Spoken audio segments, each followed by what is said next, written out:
So what did you see me do today? See, first things first, okay.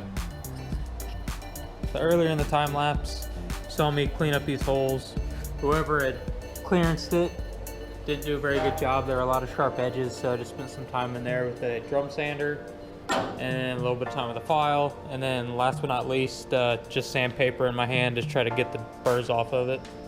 The reason I did that is so it doesn't cut into the water pipe on this side, oil lines on this side, and I put the front engine cover in here because it holds the water inlet and or outlet, I'm not sure which, and the oil inlet and outlet right there for this side, but so I can mock up that coolant pipe.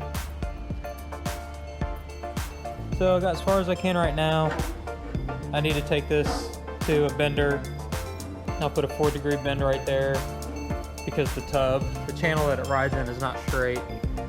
So I got to put a 4-degree bend in it here.